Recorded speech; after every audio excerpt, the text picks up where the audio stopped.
तपाईहरुले भनेको बुझियो पूर्जा भएको जग्गामा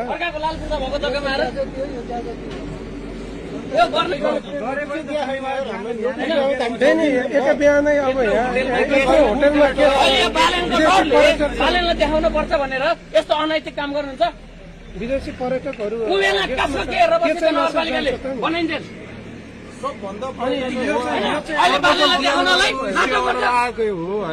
तर यो भत्काउनु भन्दा पनि पहिला